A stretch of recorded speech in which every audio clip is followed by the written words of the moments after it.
welcome to the Gogol building. We've been in this building since 2008. It used to be the Czechoslovakian embassy, and now it has been a building where there have been like 3 or 4 different companies doing our business from here. It's going to turn into a fashion and media house in the future. So it's changing its appearance also. And this might be one of the last great events in this building. And the events that we hold, they are great because of you. So we're here, and when we're on stage, we're not always talking about stuff that we've been digging deep into for a long time. We also go on stage in areas where we search and where we hunt for new information and where we try to see how we can apply, deploy, and utilize this information in different ways. The core reason for why we do this is that we are opportunity seekers. We look and find and try to develop these opportunities so that we and our clients can develop our businesses. We look for new ways of doing this, and we try to be on the forefront the whole time. So already some time ago, we started thinking about, do we as an organization only want to become bigger? Is growth really the only area we seek to develop towards? Or do we want to become better? And putting our minds together, we found that becoming better actually makes us bigger in many ways. And the same thing goes with data. We shouldn't always look at only trying to collect more and more and more. We have to understand how to utilize the data we have in better ways. And I think that today's talk by Robert and Niklas, who will be introduced soon, is a bit about this. So the reason I mentioned you as an audience and us on stage we're still seeking is that we need your feedback, we need your questions, we need your experiences and your remarks. And we want you to continue feeding these to us even after the event. The event is just a starting point. So feel free to keep in touch with us on these topics and subjects. Now, in 1999, I held one of my first speeches on innovation. And I was talking at the time about the zero-time company. We actually have Daniel. Can't you raise your hand? Daniel worked with us in '99.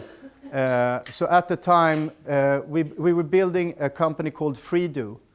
And Freedo's idea was to do market research in real time. So we were thinking, what will happen if you have real-time information on your clients, as opposed to those companies that take 16 to 20 weeks to gather and analyze the information of consumer behavioral. So we wanted to take this to real time, and we managed. And it's very interesting because today I think that's one of the most important things of what you can do is actually to anticipate your client's need. To become a zero-time company is not to be a bank where the client steps in and says, "Hi, what can I help you with?"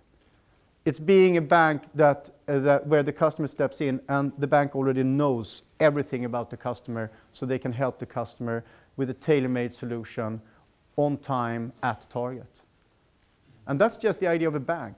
So can we do that with a car? Can we do that with a watch? Can we do that with a service, with healthcare, etc.? That's what we keep thinking of. The problem is if you are delayed in understanding your market and you do it too late, since we're being filmed here, I'm not going to use the word I wanted to use now. You're in trouble, right? You're not effed, you're in trouble. So you need to move the sort of starting point for your next S-curve upwards to when you think you don't need it. That's when you should really do it, right? And to do that, you need to understand clients even further. further up the line earlier on. So we think a lot about how do you integrate data into your innovation process and why? Well, the reason you do it is because you want to differentiate much better. You can use it to create more efficiency, etc. But you really want to differentiate better. And you differentiate through relations. And data can tell you a lot about relations. So again, going back to why you innovate, these are really, you don't innovate to create waste. Waste is a result of innovation. And what you want to do is minimize waste. So using data is actually a way of getting better at focusing your innovation process towards that which is relevant, towards that which will build your aims, if those are strategic or financial. But you have to fail. You have to go out and fail, otherwise you can't innovate. But you can be better, you can accomplish more with the resources you have. And the way we want to apply big data is really how, when it comes to selecting which projects to choose and how to allocate resources. And after Robert and Niklas talk, we're going to just sum up and show you a bit about this again. So before they get started, I think all of you are familiar with sort of this picture, at least if you've heard me talk before. These are 10 areas or 10 types of innovation that you can focus on. So you don't innovate only around your core offering. You innovate around your business model or profit model, around processes, around networking, etc. And actually what this one shows is that for each area, the first bar is how much has been invested in American companies in a survey done about 6 years ago. The second bar is the absolute results. And the third bar is when you divide one with the other, you get the return on investment. And it shows us that pure product development, the way it's been done, doesn't generate the same return of investment as when you work in other areas. So are we saying that you should stop developing your offering? No, of course not. What we're saying is you need to combine these, and you need to be relevant. And data will help you drive your focus towards what is relevant. So I want you to carry that in your mind as you listen to this fantastic presentation by Niklas and Robert. You are KTH students. Yes. And the reason we speak English is because you're far better at English than Swedish. By far. By far. And also, in your organizations, sometimes there are people that are better at English than Swedish. So we're filming this, and it will be available for you if you want to show it internally. The whole presentation will be filmed, so you can show it internally later.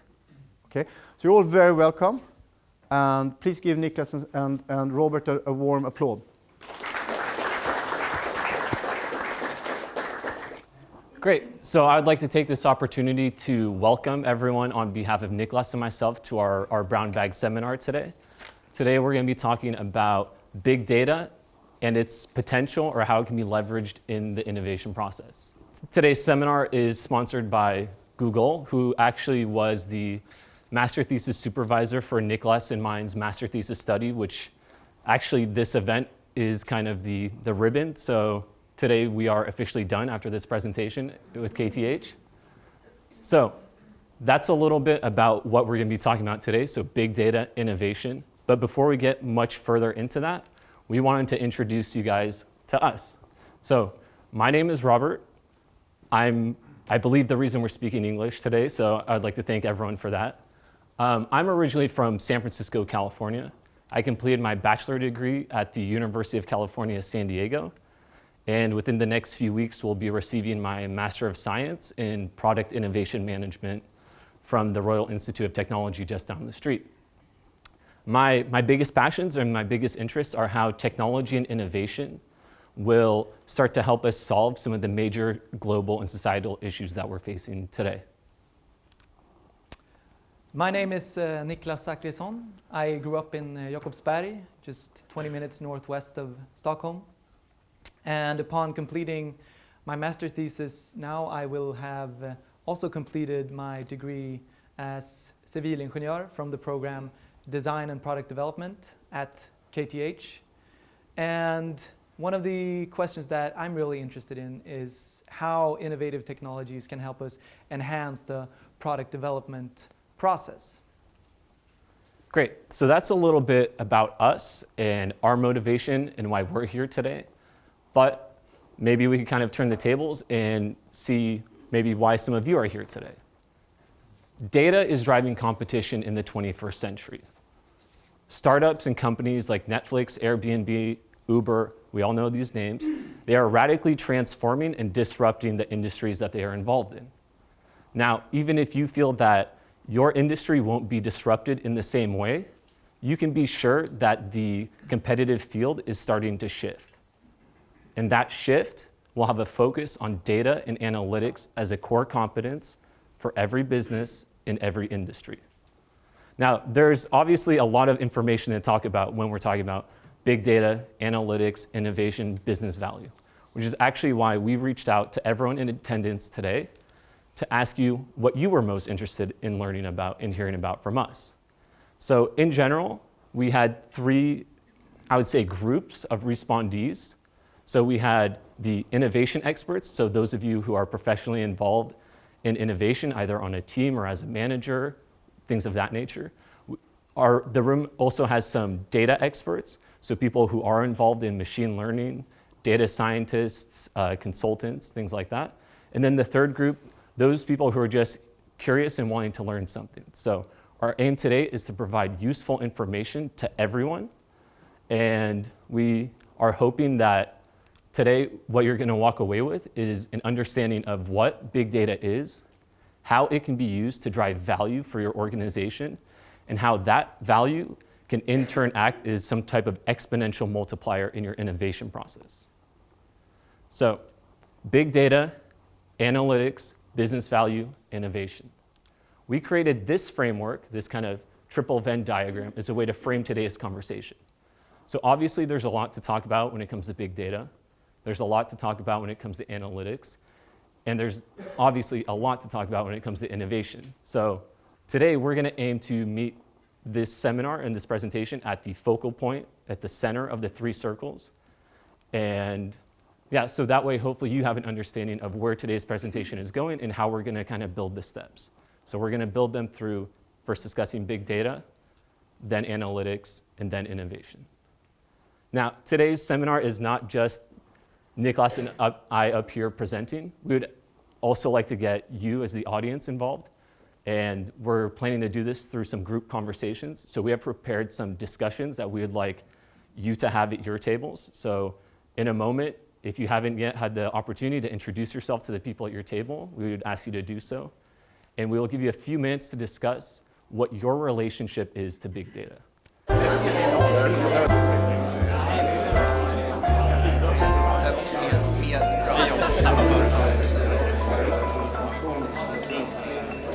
I hear a lot of interesting conversations going on.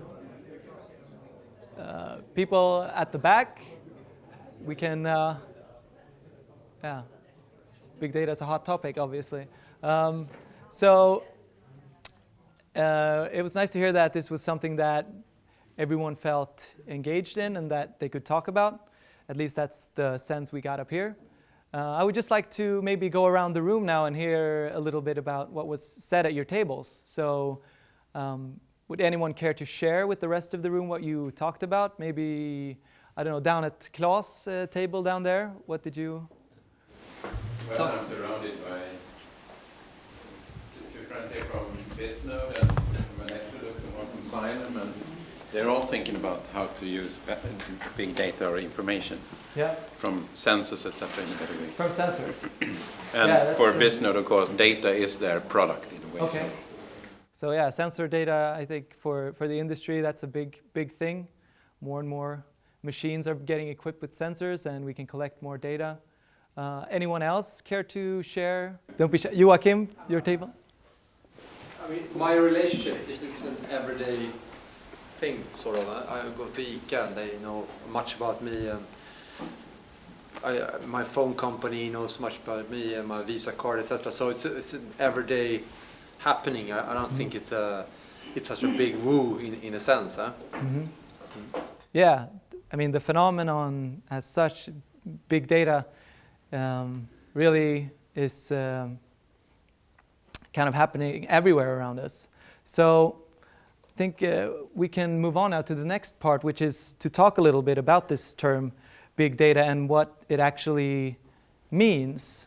Because when we've looked into it, it really feels like this is something that has evolved over the years since the term first appeared.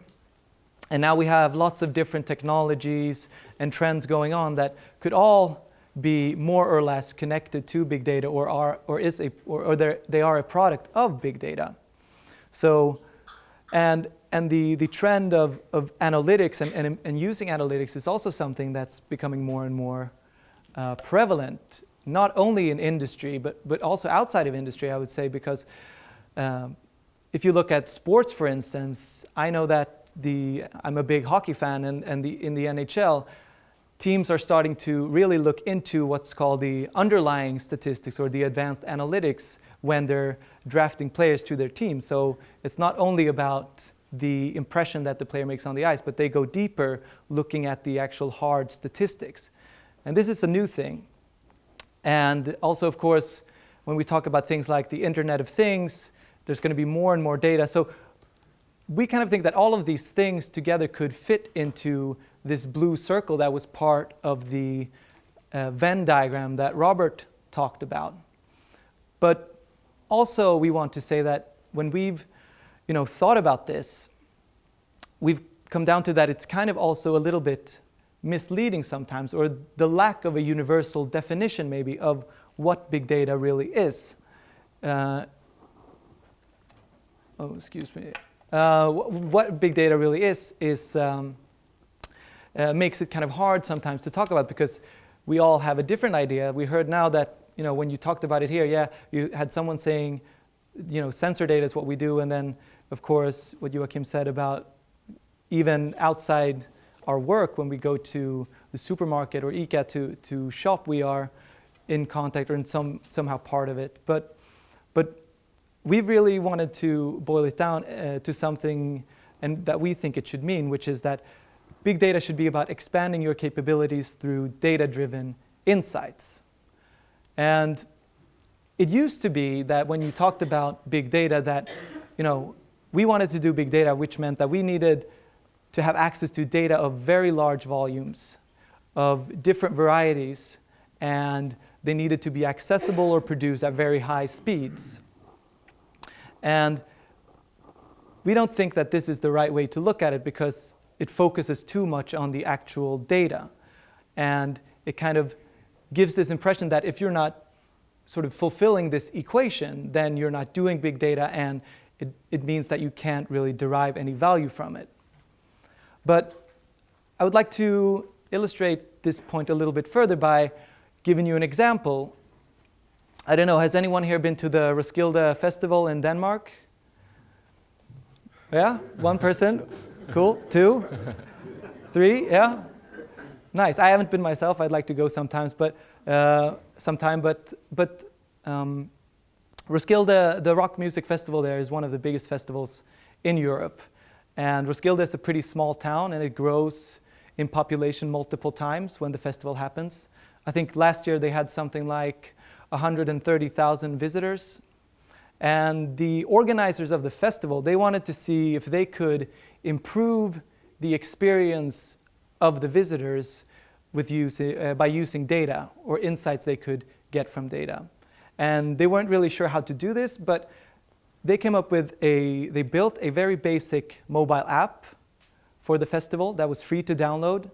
It was only available for the iOS platform, I think, so it wasn't even available to all festival goers. But it was an app that just allowed visitors to easy access to a map of the area, to get the schedule of when the bands were playing. But it allowed the organizers to get access from those cell phones that had installed that app. And from this data, they were able to uncover new insights. They could see when, for instance, people started moving from the camping ground into the festival areas, at what times it would get congested at the entrance points. And also, for instance, the people that would stay for the latest concerts, at what time the next day they would get up and sort of where they would head. They would go to, they felt like having a strawberry smoothie as a recovery drink. So this was something that was hard for them to understand before they started looking at this data, which was, in a sense, pretty basic data. It was a GPS. It was GPS data, and of course they had data from the online booking forms where you bought your ticket, which they could combine. But all in all, the data could fit on an Excel sheet, although it would probably be a very big one. But by analyzing this data, they could do things like prepare and stock up on the strawberry smoothie at the right time so that when the visitors got there, they wouldn't have to queue, it wouldn't run out of what they were looking for. And as I mentioned before, they could avoid congestion points at certain times. They could open up extra entrance points just during specific times, which really improved the experience of all the festival goers. And it really brought new value, or improved the value that they were offering as a festival. And the point I'm trying to make here with this story is that the data wasn't big in a sense. It was in fact something that could fit on an Excel sheet, but it really helped them improve the experience of their customers, if you want to call it that. And that is something that both Robert and I feel that you should really keep in mind when you think about big data. Because sometimes we tend to focus more on the actual data than what we want to derive from the data. And the focus should really be about deriving value from the data. And maybe that the big in big data should not refer to the size or how fast or the variety of the data, but rather the big value that you could derive from it. So when talking about big data, we want to encourage people to think about first, and organizations perhaps first and foremost, to think about what value do we want to derive, and then find the questions that we can ask from the data in order to realize that value. And now I would like to again invite you to, around your tables, discuss a little bit about what value you can derive from big data as an organization or the organization that you work for. What are you hoping to derive? So please take a couple of minutes and we'll be back shortly.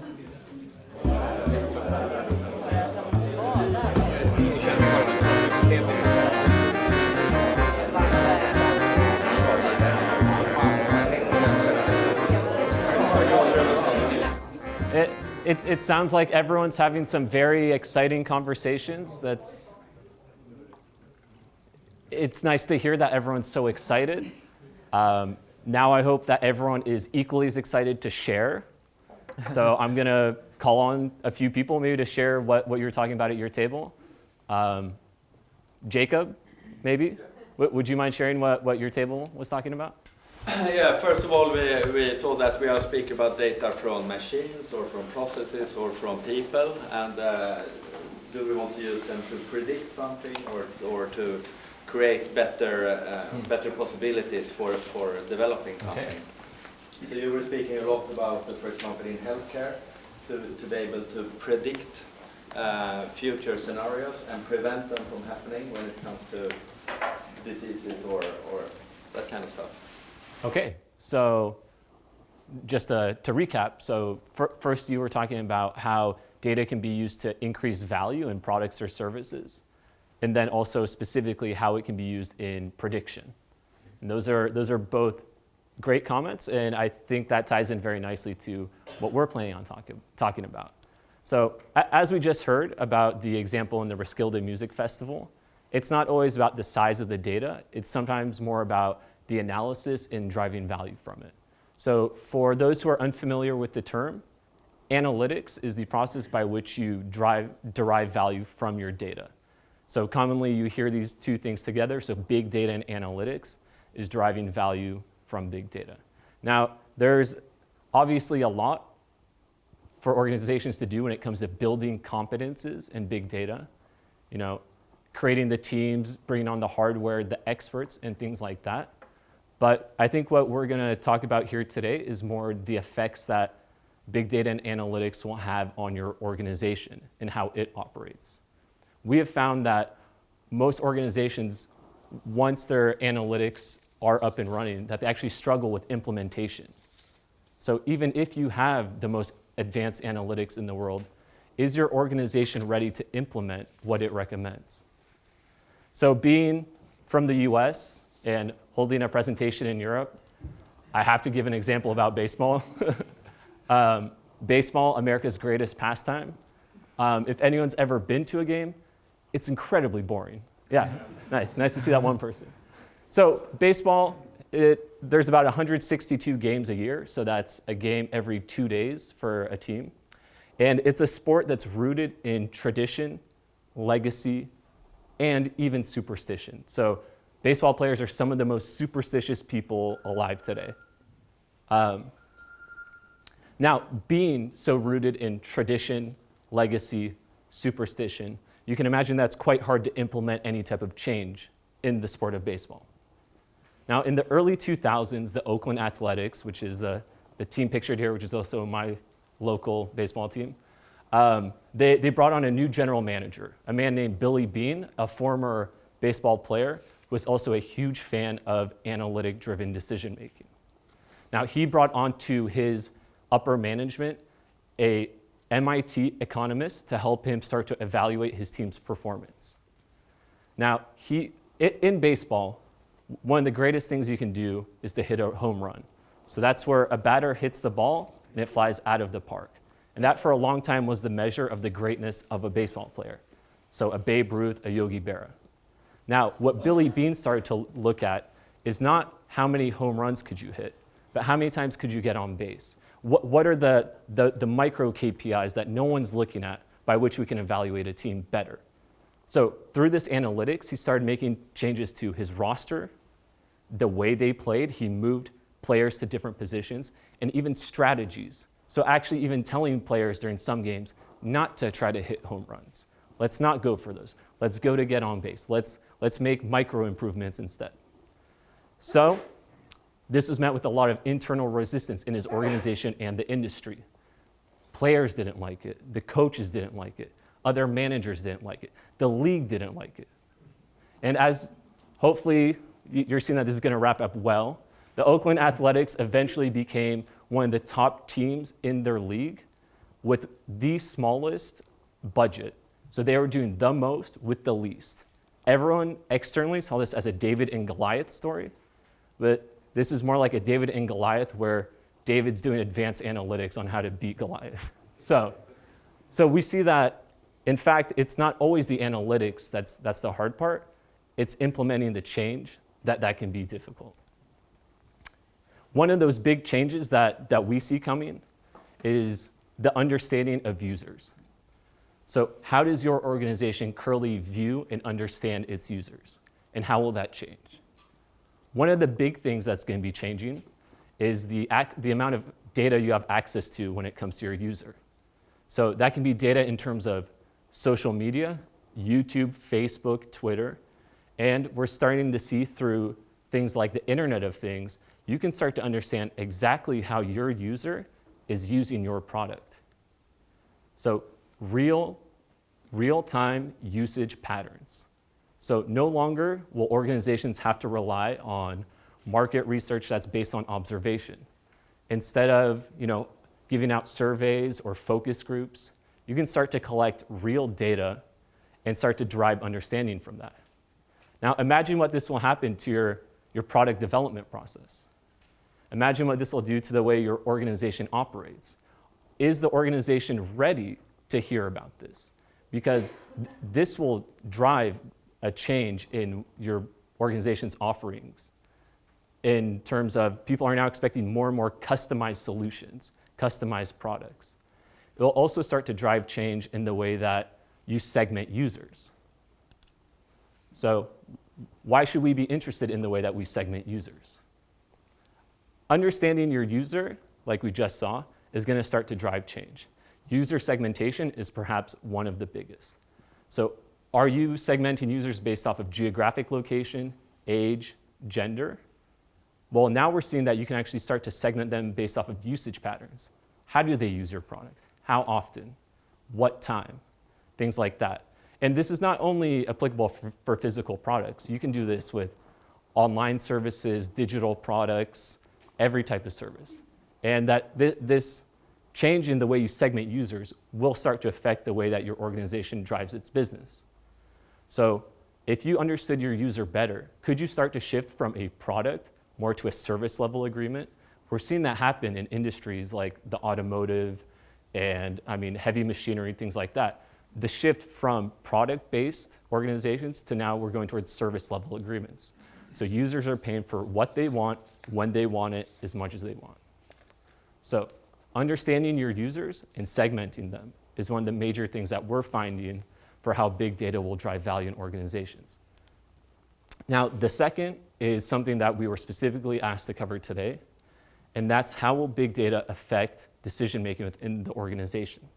So as we saw in the example with the baseball team, it's not always easy to implement the results of analytics. Analytics offer you an objective and consistent outlook when it comes to making a decision. We as humans are not always perfect. Sometimes we make the wrong decision based off of your mood, how much sleep you got, when was the last time you ate, things like that. So with analytics, you're offered an objective perspective whenever making a decision. Also, analytics can start to make decisions in your organization faster and more consistently throughout the organization. So no longer does one silo take decisions at one speed in this certain way, and a different silo does it in a different way. You can start to drive uniform value throughout the organization. And it's not an easy thing to develop your analytical capabilities when it comes to driving decisions. And what we want you to be thinking about is your organization running primarily off of a passive way of making decisions? So are you making decisions based off of historical data using things like quarterly reporting or dashboarding? Or are you predictive? Are you making decisions based off of where you see the future going? Or for the most advanced cases, are you starting to automate decisions? Now, when you start to talk about automating decision making, you tend to have kind of a pullback moment of, you don't want computers to be automating decisions in some instances. However, things that need to be happening at high volumes, high speeds, and where you understand the model under which it's operating, we see that the implementation of automation for decision making is very valuable. So industries like finance and banking, you're starting to see this happen.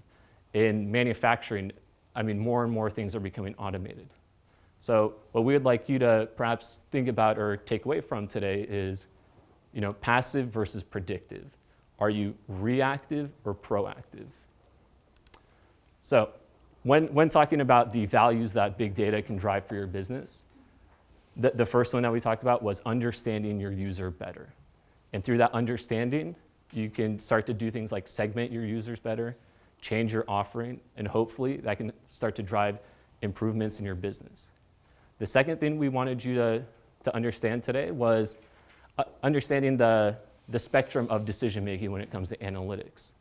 Predictive or, I forgot the word. But yeah, passive, sorry. So reactive or proactive. So these are some of the values that we thought would be most interesting and that you as the audience have asked us to cover today. And again, we will now be inviting you to hold a short discussion at your tables. And now we want you to be thinking about maybe some of the values that we've discussed here now, maybe some of the values that you were speaking of earlier. How will these start to affect the innovation process? So we'll give everyone a few minutes now. Thank you.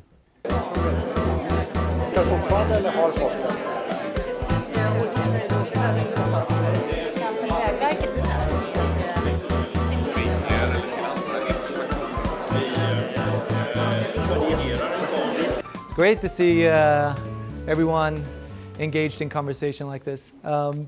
So this is now we're kind of get into the core of what our master thesis was really about. But before we do that, I would just like to hear some ideas of what people are thinking about when they hear big data and innovation put together in the same sentence. So I don't know, Mikael, do you have anything to, what did you talk about?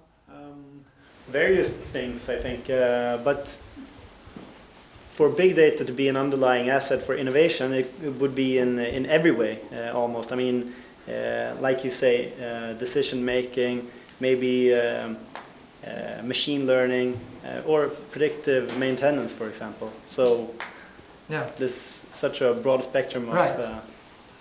Yeah, and hopefully we'll be able to maybe, because I think what you're saying is true, that really what these technologies are offering are basically new ways of innovating all across the spectrum, basically. So here at Google, they have a saying that goes, ideas are worthless. And if we think of the innovation process as containing two separate phases, where the first one is the more creative ideation part, if you want to call it, and the second one is the commercialization part. And ideas are worthless as long as they stay in the first phase. It's when we can bring them in and commercialize them and actually make them valuable to the business, that's when they really become worth something. So what we tried to do was really to figure out what potential big data has in this first phase, the more creative ideation phase, if you want to call it that. And what we found was really that, kind of what you were hinting at here, Mikael, that how we should look at it is really that these technologies and tools will help us update how we innovate as an organization. We should really try to make big data and analytics a part of our innovation process and integrate it into how we work with innovation. And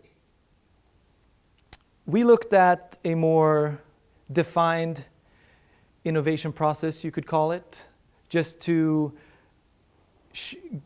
have some steps to look into and see kind of what big data and analytics could offer in each of these separate steps of an innovation process. So the first step being gathering and understanding insights, the next one discovering opportunities, and then generating ideas, and the final step being how it can help us in selecting the ideas, selecting the right idea from the ones that we have available.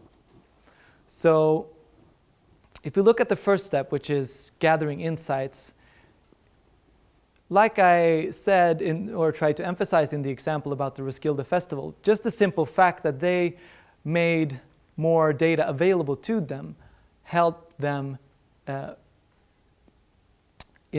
access to a greater amount of insights. They understood the external environment or the internal environment rather of their festival in a better or more complete way. And of course, the more data you add would perhaps sometimes tell you that the more insights will be available, but that's not always true. But what is true is that the data should really work in this part as a way of finding insights that weren't previously available to you, and that is something that will be valuable. And if we move on into how we turn the insights into an opportunity, well, as in the example from the Roskilde Festival, what we see, what the data tells us, for instance, at what times people are going to gather at a specific point, that could really be an opportunity for something. Maybe it's an opportunity for us to set up a tent that sells beer or pork sandwiches at that point. Or maybe it's a way for us to find out where we should put the parking lot for next year's festival to make it easier to access the camping ground, because we can see that we thought people were taking this route from the camping or from the parking lot to the camping ground, but they're really taking this route. So turning these insights into ideas into opportunities is really important. But we can also start to analyze these opportunities more, that when we've found this opportunity, or what we think is an opportunity, we can start factoring in more data that will tell us whether this will be relevant for us to look into and pursue further. And then we can start talking about that if this opportunity presents itself, maybe this is a need for something. How do we solve that need? How do we come up with an idea for a solution to this problem that perhaps our customers or users have? And when we talk about generating ideas and big data, it's often people we've talked to have, some of them, kind of a frown, thinking that, okay, are you going to tell me now that a computer is going to tell me ideas, is going to come up with ideas for me, which, is probably not going to happen for a long while when we actually have some type of artificial intelligence. But this does not mean that big data and analytics can be valuable in generating ideas. Because, for instance, if we can help at an ideation session, for instance, if we can have a defined need that we need to come up with an idea for, the more we can sort of define that need, hopefully the higher quality ideas we will be able to produce. And we will have a chance to frog leap the creative process, because we can get like a head start. We don't have to start and sit down, okay, so first we need to try to understand what they want. That's of course important too, but in some instances, what big data analytics can provide us with is really a way of frog leaping these initial steps and help us save time, and hopefully help us produce higher quality ideas.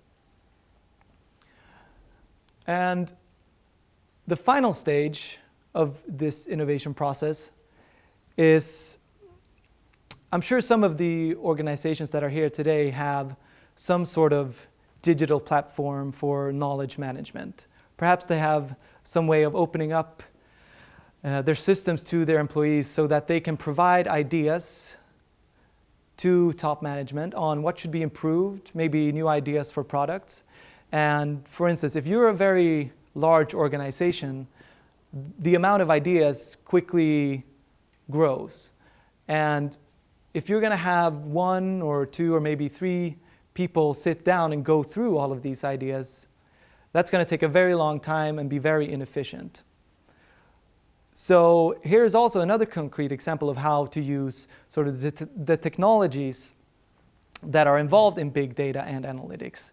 Because you could use something like machine learning, and we know that it's already being done by some people or some organizations out there. You can really use this to, for instance, predict which of the ideas in a large idea bank are going to be likely to succeed in becoming or turned into an actual project, which will of course be based off of previous, if you have data available on what's previously been successful. And it's going to be interesting also when you start factoring in things like social media and other types of data into this process, because as Robert touched upon when he talked about decision making, you will have a new perspective to consider when you make the decision on which idea are we going to move from our idea portfolio into our project portfolio. And I think especially when it comes to large amounts of data and ideas, it will really help in making this process more efficient. It will help in balancing these portfolios, because we will have to consider what the data tells us, even though maybe we feel as humans something different. And of course, the ultimate decision should not be made by the computer, but the human should be able to consider what the computer is telling it when it's making the decision on which idea should be moved into or turned into an actual project. So, hopefully this has given you some ideas, or we have you have an idea of what we think big data and analytics could mean in terms of innovation. And as I said, I think this is something that's going to just keep evolving, and we might as well right now start thinking about how to integrate data and analytics in our innovation work. So we've come to the end of what we had to say today, and I really hope that when you walk out of here today, you have some new ideas on what big data is, on what values it can drive for your organization, and perhaps what we think is the most interesting, how it can affect how we work with innovation. So we displayed this Venn diagram at the beginning as a way of trying to frame this session here today. And I really hope that we have managed to give you our idea of what the center here contains and what it looks like, and that it is something that we should really make an effort to consider and to investigate further. And now I think we would like to open up for questions and just say thank you for listening. And before we hand it back to Darius, yeah, we will open up for questions. So thank you. And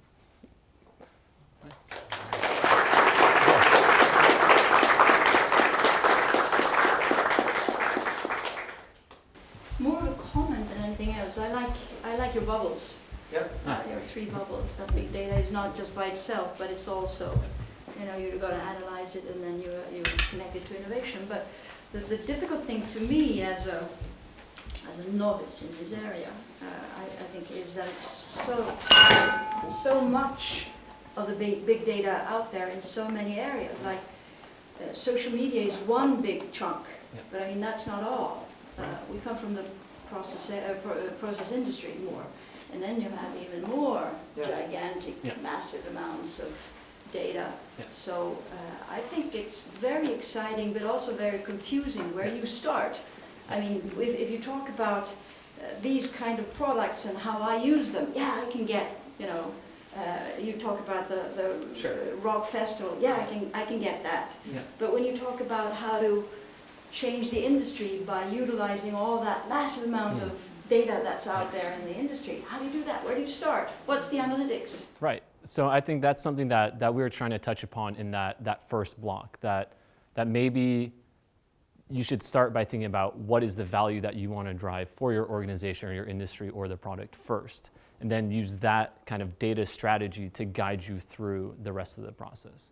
So once it is that you know where you want to go, what is the data that you need to aggregate? Maybe for your particular industry, social media isn't the optimal data to be gathering. Maybe there's something in the value chain. Maybe there's something that other channels are doing that you're not aware of. So that would kind of be my recommendation on where to start. So first start by thinking about where is it that you want to go, and then build the road to get there. Yeah, I think if I was just going to add something, I would say a lot of the people that we've been in touch with that work as consultants in this, they really emphasize that, understanding what questions you want to ask before you start looking into the data, because as you say, there's so much data out there, whether we're talking about social media or anything. So you get kind of confused. So if you instead, sit down and think about, okay, what is that I want to improve or do? And then you can start like in the example of the Roskilde Festival, they built a very basic app and gathered data that was able to fit on an Excel sheet more or less, and were able to do a lot of things. Then next year, who knows, they might add more data to that. They might look into what's being said on social media to give, to fill in other blank areas of the picture that gives it a more complete picture. Yeah, and we actually had the opportunity to sit down with some of the bigger IT firms and data consulting firms, and you hear this story over and over of an organization taking their data pool, their data lake, and just handing it over to a third party and saying, please make value from this. And then the IT firm or the consultancy, that's not really the optimal way to do things. So you should start by the consideration of the value or the strategy. Okay, All right. thank you. Let's give them a warm applause.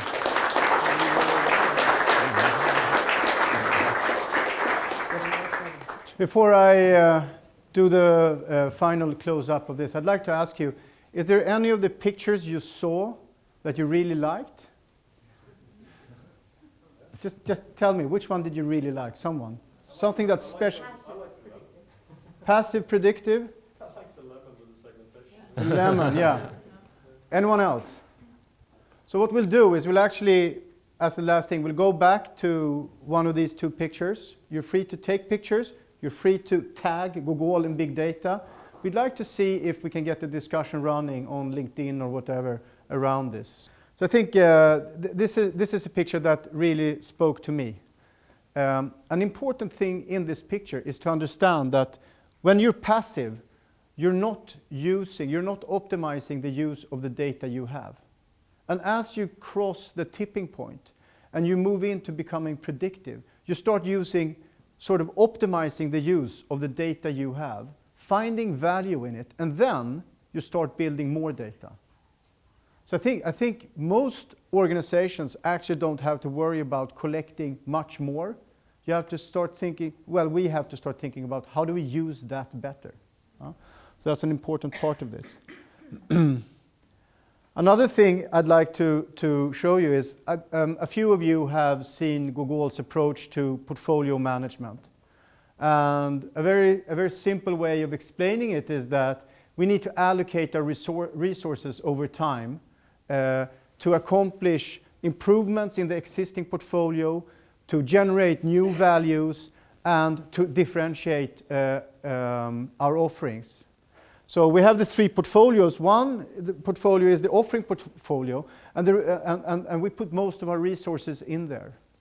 And the reason we do this is because that's what generates money, short term. And we have to generate money and strategic value short term. So we focus all our resources there.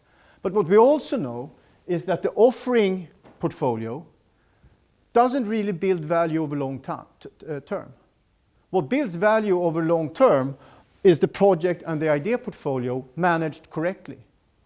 We know that 70% of new revenues come from fairly low investments in the early stage of the project portfolio and the idea portfolio. 70% of long-term revenues, and I would say value, is generated from around 10%, or between 10 and 20% of the resources created. Now, so if you remember the Moneyball example, which is about the baseball team, some organizations might still be looking for that one big idea. But what it's about is generating a portfolio that constantly feeds in, so that ideas can go directly, of course, to the offering portfolio. They don't need to become projects. They instantly start developing the current portfolio. Some ideas, they are so good that they can be taken directly out to market as something disruptive. But that's very risky and very unlikely to happen in your organizations. That's more likely to happen in a small entrepreneurial organization. And that's why large organizations need to work with small entrepreneurial organizations, because they can take that risk and you can wait and let them and sort of deploy your resources on helping them scale it instead. Now, what large organizations, and when I speak about large organizations, I'd rather say mature organizations than large. What they need is really to understand that the idea portfolio is very thin when it comes to generating ideas that really become projects. And the big problem is going from that idea portfolio into the project portfolio, and then not falling down into the offering portfolio, but actually taking stuff to the market as something disruptive, something that differentiates. That's difficult, and data will help you select. Using data correctly, you can select which ideas to focus on. That's what we do with our portfolio management methodology. You can focus on the right ideas so that you limit risk and accomplish a better return. So that's how I would say we would take this as an approach ourselves when it comes to how we would deploy data. Now, again, deploying data, if you remember the 10 areas of innovation, we believe data and digitalization, as well as innovation, should be deployed across all 10 areas of innovation. There's a book called 10 Types of Innovation. I'm talking about exactly the same thing, but we don't think it's types, it's areas. So that's why I say areas. So again, insight, really important. Data can give you insight. But then the process of developing an idea into something that's valuable in the market is a process that's continuously expanding and contracting, expanding and contracting. And you need creativity and you need insights and you need inspiration throughout this process. But an idea is not innovation. An idea is the beginning, the first part of innovation. The more difficult part, as you all know, is commercialization. And I believe that data can really be used there. And we see more and more organizations using data to be better at commercializing the ideas. And that's going to be the next step of our investigation into this. So most of you know of the network Innovation Pioneers. Kim is here from Innovation Pioneers. So in November, we have the Innovation in Action Symposium. This year, Innovation in Action will focus completely on the latter part of the innovation process, which is sort of, we think, end-to-end. So we've been very idea-focused. Everywhere we go, we talk about ideas, which is good, Jakob. You're doing a great job. But we need to focus on how to commercialize, how to bring to market. So the whole thing will happen, we'll discuss how do you really get a market value out of your ideas. So we'll bring entrepreneurs there who have built, fantastic companies. They've created fans out of their customer base and customers out of their fan base. We'll learn from them. We'll see how other large organizations do this. I think it's valuable. Speak to Kim if you want to see the Innovation Pioneers Symposium. That can be really good for you. Thank you all for coming. It's been great.